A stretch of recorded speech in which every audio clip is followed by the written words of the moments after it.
الحمدللہ وکفا وسلام علی عبادہ الذین اصطفا اما بعد فاعوذ باللہ من الشیطان الرجیم بسم اللہ الرحمن الرحیم رب اشرح لی صدری ویسر لی امری واحلل عقدۃ من لسانی یفقہوا قولی واجعل لی وزیرا من اہلی اللہم فقہنا فی الدین رب زدنی علما اللہم انا نسألک علما نافعا رزقا طیبا وعملا متقبلا اللہم انفعنی بما علمتنی وعلمنی ما ینفعنی وزدنی علما آمین ثم آمین۔ سورہ الانعام آیت نمبر 73 تک کل ہم نے کیا تھا، آج آیت نمبر 74 سے ہم کریں گے۔ اعوذ باللہ من الشیطان الرجیم۔ وَإِذْ قَالَ إِبْرَاهِيمُ لِأَبِيهِ آزَرَ أَتَتَّخِذُ أَصْنَامًا آلِهَةً إِنِّي أَرَاكَ وَقَوْمَكَ فِي ضَلَالٍ مُبِينٍ۔ اور جب کہا ابراہیم علیہ السلام نے واسطے اپنے باپ آزر کے، کیا تم پکڑتے ہو یا تم بناتے ہو بتوں کو معبود؟ بے شک میں دیکھ رہا ہوں تم کو اور تمہاری قوم کو کھلی گمراہی میں۔ شرک کا اللہ سبحانہ تعالیٰ نے شرک کے بارے میں بتایا پچھلی آیات میں۔ عقیدہ توحید ہم نے دیکھا کیا ہے، شرک کی اقسام دیکھی ہم نے کیا ہے، اللہ تعالیٰ نے شرک سے بچنے کی طرف مائل کیا، قائل کیا، عقیدہ توحید کو راسخ کیا۔ اگر عقیدہ توحید کی بات کی جائے اور شرک کی نفی کی بات کی جائے اور حضرت ابراہیم علیہ السلام کا تذکرہ نہ کیا جائے، یہ ممکن ہی نہیں ہے۔ حضرت ابراہیم علیہ السلام کا آگے تذکرہ کر کے اللہ سبحانہ تعالیٰ ہمیں حضرت ابراہیم علیہ السلام کے رویے کا بتائیں گے کہ کس طرح شرک سے بھرے ہوئے معاشرے کے اندر رہتے ہوئے اور رہنے کے باوجود انہوں نے بتوں سے بیزاری کا اظہار کیا تھا اور اللہ کو اس کی صفات حی قیوم سے جانا تھا۔ حضرت ابراہیم علیہ السلام کون تھے ہم پڑھ چکے ہیں، ذرا ڈیٹیل سے سورہ بقرہ کے اندر کافی ڈیٹیل سے پڑھا ہے کہ یہ ار کی آبادی میں عراق ان کا جو ہے وہ ملک تھا، اور وہاں کے ار کی آبادی ار قبیلہ تھا یا ار شہر تھا، اور جہاں پر ان کی یہ مقیم تھے۔ ان کا باپ جو ہے وہ بت گر تھا، ان کی پوری صنعت تھی، بت گری کی انڈسٹری تھی، اور ان کا بیشتر کام جو ہے وہ ذریعہ معاش وہ تجارت اسی کا تھا، بت گری کا اور بت بنانا اور بت کو بیچنا۔ حضرت ابراہیم علیہ السلام جس قبیلے سے تھے وہ امیلو قبیلہ تھا، اور 3 طبقاتی قبیلے تھے، امیلو، مشکیلو اور اردو، اور حضرت ابراہیم علیہ السلام امیلو قبیلے سے تھے جو کہ سب سے زیادہ اپر موسٹ کیٹیگری کا تھا، اور بڑے بڑے صنعت کار وغیرہ وہ اسی میں سے بلونگ کرتے تھے۔ تو ان کے باپ بیسیکلی کیا تھے، بت گر تھے، بت فروش تھے، اور اس معاشرے کے اندر 50,000 بت پوجے جاتے تھے۔ جس علاقے میں یہ رہتے تھے وہاں کا بت چاند دیوتا تھا، جس کو ننار دیوتا کہتے ہیں، اور جہاں پہ نمرود کی حکومت تھی یا نمرود جس علاقے پر رہتا تھا وہاں کا دیوتا شماس دیوتا تھا، سورج کو پوجا جاتا تھا۔ ٹھیک ہے، تو اس کے علاوہ بھی بہت ساری بتوں کو پوجا جاتا تھا، ہر چیز کا بت بنایا ہوا تھا۔ آپ دیکھیں نا 50,000 بت جو مانے جاتے تھے یا پوجے جاتے تھے، کوئی چھوٹی موٹی چیز نہیں تھی، ہر چیز کا انہوں نے بت بنایا تھا، اور مندروں کے اندر بکثرت عورتیں جو تھیں وہ دیویوں کے نام پر منسوب تھیں، وقف کر دی گئی تھیں، دیوداسیوں کے نام پر وہاں پر پروسٹیٹیوٹس رہتی تھیں، اور ان کو بھی جو ہے اسی قسم کی حیثیت حاصل تھی۔ نمرود بھی اپنے آپ کو بت ہی کا مطلب معبود ہی گنواتا تھا اور اپنی بھی پوجا کرواتا تھا۔ جب حضرت ابراہیم علیہ السلام نے اللہ تعالیٰ کو پہچانا تو اس کا واقعہ آئے گا کہ وہ کیسے پہچانا۔ بات یہاں پہ یہ کی جا رہی ہے کہ حضرت ابراہیم علیہ السلام نے اپنے باپ آزر کو کہا کہ کیا تم بتوں کو معبود بناتے ہو؟ کچھ باتیں یہاں سمجھ میں آ رہی ہیں کہ حضرت ابراہیم علیہ السلام نے اپنے گھر سے اللہ کو پہچاننے کے بعد دین کی شروعات یا اللہ کی بارے میں تبلیغ کا کام اپنے گھر سے شروع کیا۔ ٹھیک ہے، کس کو سب سے پہلے کہہ رہے ہیں؟ قُوا أَنفُسَكُمْ وَأَهْلِيكُمْ نَارًا انذر عشیرتک الاقربین۔ اللہ کا یہ حکم ان کے لیے بھی تھا، اور اپنے گھر والوں سے دین کی تبلیغ کا کام شروع کر رہے ہیں، اور اپنے سب سے قریبی کون ہے؟ اپنے والد، آزر بیسیکلی حضرت ابراہیم علیہ السلام کے والد کا نام نہیں تھا، ان کے چچا کا نام تھا. حضرت ابراہیم علیہ السلام کے والد کا نام طارق آتا ہے. طارق ان کے والد کا نام آتا ہے، لیکن یہاں اللہ نے ابھی ہی کیوں کہا اپنے باپ آزر کو؟ اس لیے کہ باپ کا ہی آپ کہہ لیجئے چچا بھی باپ ہی کی طرح کا ویلیو رکھتا تھا. تو لہٰذا حضرت ابراہیم علیہ السلام اپنے گھر کے سب سے قریبی شخص یعنی خاندان کے بزرگ سے مخاطب ہیں.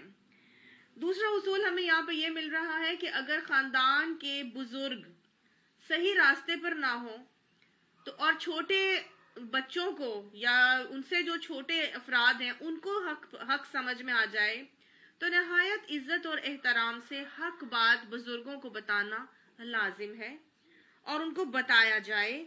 یہ عین ہمدردی ہے. یہ ہمدردی کے خلاف یا ان کی عزت میں یا احترام میں کمی کا معاملہ ہرگز بھی نہیں ہے، بلکہ یہ ان کے ساتھ خیر خواہی کا تقاضا ہے کہ ان کے سے جو چھوٹے حق کو پہچان جائیں وہ اپنے بڑوں کو حق کی بات بتائیں. اگلا جو اصول سمجھ میں آ رہا ہے وہ یہ سمجھ میں آ رہا ہے کہ اپنے اقربا سے دین کو پھیلانا سنت انبیاء ہے. ٹھیک ہے، اقربا سے دین کو پھیلانا شروع کرنا یہ سنت انبیاء ہے. آپ صلی اللہ علیہ وآلہ وسلم نے بھی ایسے ہی کیا تھا. جب خاموش دعوت تبلیغ کا معاملہ یا آپ کے لیے پیریڈ اوور ہوا اور آپ صلی اللہ علیہ وسلم نے اعلانیہ دعوت شروع کی تو اس کا سب سے پہلے پیغام اپنے گھر والوں کو ہی پہنچایا تھا، اپنے خاندان والوں کو ہی پہنچایا تھا. ایک باقاعدہ طور پر آپ صلی اللہ علیہ وسلم نے دعوت منعقد کی اور اس میں پورے بنی ہاشم قبیلے کو اس میں انوائٹ کیا. 40 افراد تھے اس میں اور آپ صلی اللہ علیہ وآلہ وسلم نے اللہ کا پیغام پہنچانے کا معاملہ اس دعوت سے شروع کیا تھا. ٹھیک ہے، اور اس سے پہلے جب خاموش تبلیغ ہوئی تھی تب بھی آپ صلی اللہ علیہ وآلہ وسلم کے اوپر جب وحی نازل ہوئی تو وہاں سے جب وہ آئے تھے تو اپنے گھر میں ہی آئے تھے اور سب سے پہلے اپنی بیوی حضرت خدیجہ کو اس بارے میں اس انسیڈنٹ کے بارے میں بتایا. ایمان لانے والے کون تھے؟ حضرت خدیجہ الکبریٰ. اور آپ صلی اللہ علیہ وسلم کے پاس حضرت علی رہتے تھے، وہ ایمان لائے. تو اپنے گھر میں ان کے زید بن حارثہ تھے، وہ بھی ایمان لائے. تو سب سے پہلے دعوت کا تبلیغ کا کام اپنے گھر سے شروع کیا جا رہا ہے. ٹھیک ہے، ایک اور اصول مل رہا ہے یہاں پر یہ کہ آپ حضرت ابراہیم علیہ السلام اس قبیلے سے بلانگ کرتے تھے جن کا ذریعہ معاش ہی بت گری تھا، بت بنانا اور بت بنا کر بیچنا. پورا کا پورا معاشی ان کا جو ڈھانچہ تھا یا خاکہ تھا وہ اسی پر بیس کرتا تھا. انہوں نے ہرگز بھی اس بات کی پرواہ نہیں کی کہ اگر ہم یہ بت ہی بنانا ختم کر دیں گے تو ہم پھر کھائیں گے کہاں سے. انہوں نے ہرگز بھی اپنے معاش کی فکر کرنے کی بجائے کیا کیا؟ اللہ کے دین کو پیغام آگے پہنچانے کا معاملہ کیا. یہی حضرت ابراہیم علیہ السلام کی بہترین سنتوں میں سے کچھ سنتیں ہیں جو اللہ تعالیٰ نے آگے ہمیں پڑھیں گے تو اللہ تعالیٰ فرماتا ہے لَقَدْ كَانَ لَكُمْ فِي إِبْرَاهِيمَ أُسْوَةٌ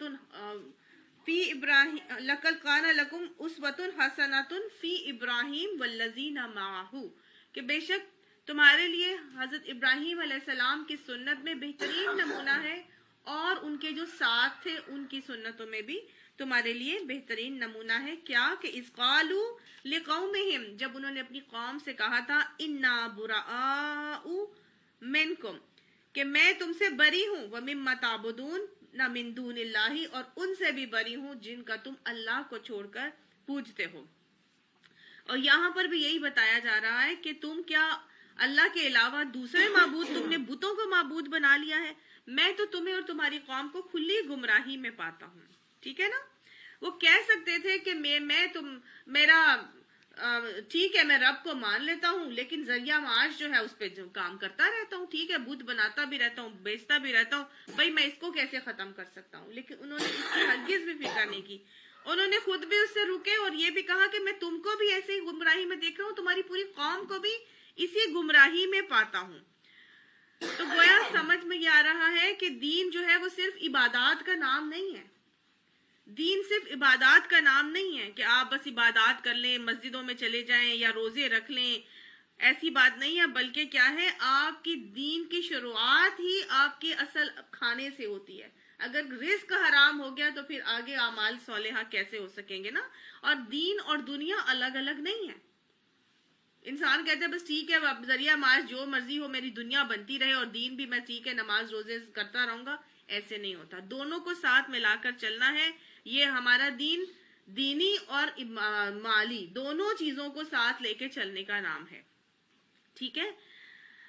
اب اللہ آگے کیا کہا، اللہ تعالیٰ فرماتے ہیں وَكَذَلِكَ نُرِي إِبْرَاهِيمَ، اور اسی طرح ہم دکھاتے تھے ابراہیم علیہ السلام کو ملکوت السماوات والارض، اور بادشاہت آسمانوں کی اور زمین کی، وَلِيَكُونَ مِنَ الْمُوقِنِينَ، اور تاکہ وہ ہو جائے یقین کرنے والوں میں سے. اللہ سبحانہ تعالیٰ زمین اور آسمان کی بادشاہت کا نظام حضرت ابراہیم علیہ السلام کو دکھاتے رہتے تھے تاکہ وہ کیا ہو جائیں، یقین کرنے والوں میں سے ہو جائیں. یہ توحید پر اتنے راسخ اسی لیے ہوئے تھے کیونکہ انہوں نے تمام کے تمام زمین اور آسمان اور کائنات کے نظام کو کھلی آنکھوں کے ساتھ دیکھا تھا. انہوں نے بصیرت کی نگاہ سے دیکھا تھا اور پھر اللہ تعالیٰ کو پہچان گئے تھے. 4 چیزیں ہوتی ہیں انسان کے اندر اللہ کو پہچاننے کے لیے. ایک ہوتی ہے اس کی جبلت، جس کو کہتے ہیں فطرت، انسٹنکٹ. ٹھیک ہے. دوسری ہے حواس خمسہ، جو اللہ تعالیٰ نے اس کو 5 سینسز دیے ہیں. ان سے ٹچ کرتا ہے، فیل کرتا ہے، ٹیسٹ کرتا ہے، اسمیل کرتا ہے، اور پھر دیکھتا ہے اور پھر مان لیتا ہے. ٹھیک ہے. تیسری چیز ہوتی ہے اپنی عقل استعمال کرتا ہے. ایک تو ہے فطرت میں مان لیا، اللہ تعالیٰ نے فطرت میں وعدہ اللہ کی وجہ سے اللہ کی پہچان رکھی ہے. دوسری حواس خمسہ ہمیں عطا فرمائے جس سے ہم اللہ کو پہچانتے ہیں. تیسری چیز عقل استعمال کر کے، اور چوتھی چیز اللہ کی وحی کا علم جب آتا ہے تو پھر انسان اللہ کو پہچانتا ہے. انہوں نے یہ چاروں ہی چیزیں استعمال کی. اپنی فطرت میں تو پہچان اللہ نے رکھی تھی، حواس خمسہ بھی ان کے پاس تھے، عقل استعمال کی، اور پھر اللہ کا جب علم ان کے پاس آ گیا تو پھر توحید کے اوپر راسخ ہوئے، اور ایسے راسخ ہوئے کہ اللہ تعالیٰ ان کی 27 میں فرماتے ہیں کہ وَإِذْ قَالَ لَهُ رَبُّهُ أَسْلِمْ قَالَ أَسْلَمْتُ لِرَبِّ الْعَالَمِينَ، کہ جب اس کے رب نے اس کو کہا کہ تو میرے لیے فرما بردار ہو جا، تو انہوں نے کہا میں اپنے رب العالمین کے لیے فرما بردار ہو گیا. ایسے انہوں نے ان چیزوں کو استعمال کر کے اللہ تعالیٰ کی پہچان کو راسخ کیا تھا. اب کیسے پہچانا دیکھیے. فلما جن علیہ اللیل، پس جب چھا گئی اس کے اوپر رات، رآ کوکبن، تو اس نے ستارے دیکھے. ٹھیک ہے. ایک ستارہ دیکھا. جب رات تاری ہوئی تو انہوں نے ایک ستارہ دیکھا. ستارہ بہت چمک رہا تھا. ٹھیک ہے. تو گویا ہر چمکنے والی چیز کے لیے انسان اٹریکٹ ہوتا ہے. یہ جو ٹاپ سٹارز ہوتے ہیں، ٹرینڈ سیٹرز ہوتے ہیں، ہمیں اچھے لگتے ہیں. ستارے کس کو اچھے نہیں لگتے؟ سب کو اچھے لگتے ہیں. یہ بھی اس تارے کو دیکھ کے بڑا محظوظ ہوئے، اور انہوں نے کہا کہ قالا ھذا ربی، کہ یہ میرا رب ہے. یعنی وہ چمک رہی تھی ایک چیز، بہت اچھی لگی، اور لوگ اس کو دیکھ دیکھ کر ہدایت پاتے تھے. تو اس سے ہم یہ سمجھیں کہ دنیا میں جتنی بھی چیزیں چمک رہی ہوتی ہیں، ہمیں اچھی لگ رہی ہوتی ہیں، ٹاپ سٹارز ہوتے ہیں، ٹرینڈ سیٹرز ہوتے ہیں، ہیرو ورشپ کی جاتی ہے، اور انسان ان کو دیکھتا ہے اور کہتا ہے کہ میں بھی ایسا ہی ہو جاؤں. اس کو آئیڈیالائز کرتا ہے، اس کو کاپی کرنے کی کوشش کرتا ہے، اس کو فالو کرنے کی کوشش کرتا ہے. لیکن کیا ہوتا ہے، ان کا چشمہ تو یہاں پر نہیں ہے. ان سے کہو کہ وہ اپنا لے گئی گلاسز. ہاں. تو پھر کیا ہوا، تھوڑی دیر کے بعد فلما افلا، جب وہ ڈوب گیا. جب ستارے ہمیشہ تو نہیں رہتا، ڈوب جاتا ہے. تو قال لا احب الافلین، تو انہوں نے کہا کہ میں محبت نہیں کرتا ڈوبنے والوں سے. میرا رب کیا ہے؟ لا فانی ہونا چاہیے. میرا رب کو فنا نہیں ہونا چاہیے، میرے رب کو ڈوبنا نہیں چاہیے. بالکل ایسے ہی جس طرح ہم ٹاپ سٹارز کو کاپی کر کے چلتے ہیں، تو کیا یہ جو ہوتے ہیں ٹاپ سٹارز ہمیشہ رہتے ہیں، ٹرینڈ سیٹرز ہمیشہ رہتے ہیں. آج ایک ہے، کل دوسرا ہے. اور ہوتا یہ ہے کہ ایک نہ ایک دن آتا ہے کہ ایک ڈاؤن ہو جاتا ہے، اس کو ڈاؤن فال آتا ہے، اور پھر دوسرا کوئی آ جاتا ہے اس کی جگہ. ایک اور بات یہ ہوتی ہے کہ ستارے ڈوبتے نہیں ہیں، ستارے کبھی بھی ڈوبتے نہیں ہیں. ستاروں کے پاس اپنی ایک روشنی ہوتی ہے جو سورج کے نکلنے کی وجہ سے غائب ہو جاتے ہیں, ہمیں نظر نہیں آتے. ہوتا ہے ایسے نا؟ تو جب وہ وہیں پر موجود ہوتے ہیں, وہ سٹارز وہیں پر ہوتے بھی ہیں معاشرے کے, لیٹ یا ٹاپ سٹارز, ٹرینڈ سیٹرز, لیکن اس کی جگہ دوسرے ایسے آ جاتے ہیں کہ اس کی چمک کو وہ دبا دیتے ہیں. ٹھیک ہے نا؟ اس کا اپنا ٹیلنٹ اس کے پاس ہوتا ہے, لیکن دوسرے آتے ہیں اور اس کے ٹیلنٹ کو دبا دیتے ہیں. تو گویا فنا کس کو نہیں ہے؟ اللہ کو نہیں ہے. انہوں نے یہ سمجھ لیا کہ یہ تو ڈوب گیا, تو ڈوبنے والوں کو تو میں پسند نہیں کرتا, اور میرا رب ڈوبنے والا تو ہو ہی نہیں سکتا, میرے رب کو فنا تو ہو ہی نہیں سکتی, جو باقی ہوگا وہی خدا ہو سکتا ہے, اور جس کو بقا نہیں ہے, جس کو فنا ہی فنا ہے, تو گویا اس کو اس کی عبادت نہیں کی جا سکتی, وہ رب ہو ہی نہیں سکتا. اب دیکھیں یہ ایک بہت کامن سی لاجیکل سی بات ہے کہ جب تک وہ چیز مجھے نظر آ رہی ہے میں اس سے مانگ رہا ہوں, اس سے دعا بھی کر رہا ہوں, اس سے اپنی ہر عبادت بھی کر رہا ہوں, لیکن جس وقت وہ نظر نہیں آ رہا تو میں اس کو کیسے عبادت کروں گا؟ وہ تو ڈوب گیا, وہ تو غائب ہو گیا, یا وہ چھپ گیا, تو مجھے تو وہ نظر نہیں آ رہا, تو اب وہ کہاں گیا, اب میں کس کو پکاروں, اب میں کس کو دیکھوں؟ یہ چیز انہوں نے سوچی. فلما رأى القمر, پھر جب انہوں نے چاند کو دیکھا, بازغن چمک رہا تھا, جب چمکتا ہوا چاند نظر آیا تو قال ھذا ربی, انہوں نے کہا یہ میرا رب ہے. فلما افلا, پس جب وہ بھی ڈوب گیا, قال لئن لم يهدنی ربی, کہ اگر میرا رب مجھے ہدایت نہیں دیتا, لأکونن من القوم الضالین, تو میں تو گمراہ قوم میں سے شامل ہو جاتا. چمکنے والی چیز کیا ہے؟ بہت اٹریکٹیو سی چیز جو کہ ان کو بہت اٹریکٹ کر رہی تھی. تو چاند بھی کیسا ہوتا ہے؟ چمکتا ہوا ہوتا ہے, اور چاند بھی ایک وقت میں آتا ہے اور اس کے بعد غائب ہو جاتا ہے. وہ چیز ہمیں اچھی بہت لگتی ہے, ٹھنڈک بہت جو دیتی ہے, اور چاند بڑے حسن اور خوبصورتی کی علامت ہے نا. تو ہر وہ حسین چیز جس کو دنیا میں پوجا جاتا ہے, اس کا حسن کیا ہمیشہ رہتا ہے؟ اس کا حسن کبھی نہیں رہتا. ہمیشہ ہر حسن کو زوال آتا ہی آتا ہے.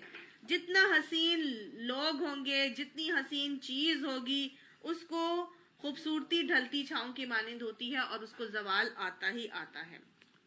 تو اسی طرح جب چاند جو کہ حسین اور تھا اور خوبصورتی کی علامت تھا, اس کو بھی جب زوال آیا تو انہوں نے فوراً سمجھ لیا کہ نہیں, میرا رب جو ہے وہ تو ڈوب نہیں سکتا, اگر میرا رب مجھے ہدایت نہیں دیتا تو میں تو واقعی گمراہ ہو جاتا.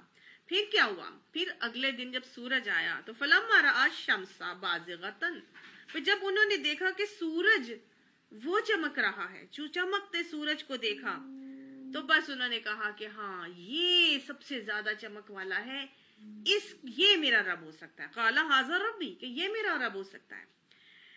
اب دیکھیں اسی طرح سے ہم دنیا میں بھی دیکھیں تو سورج کس چیز کی علامت ہوتی ہے؟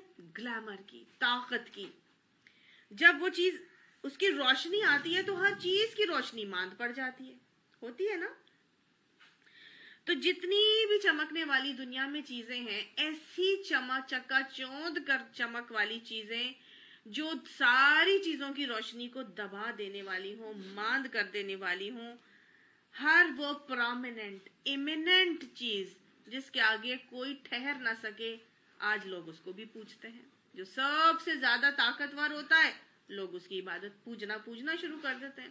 آج ہم سپر پاور کو ایک طرح سے پوجتے نہیں تو کیا کرتے ہیں؟ آپ دیکھیے آج دنیا میں گھٹنے ٹیک دیتے ہیں سارے ملکوں کے حکمران, وہ سپر پاور کے پریزیڈنٹ کے آگے گھٹنے ٹیکتے ہیں کہ نہیں ٹیکتے؟ یہ طاقت کی, گلیمر کی علامت ہے نا.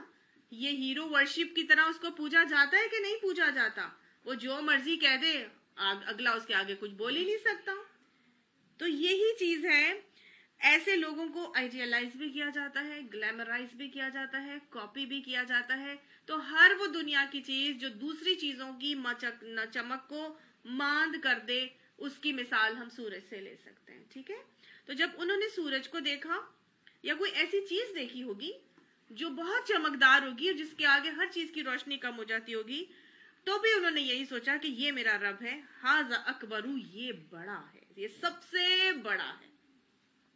فلما افلت, پھر جب وہ بھی ڈوب گیا, قالا, تو کہنے لگے, یا قومی, اے میری قوم, انی بریء مما تشرکون, بے شک میں تو بری ہوں اس چیز سے یا اس شرک سے جو تم کرتے ہو.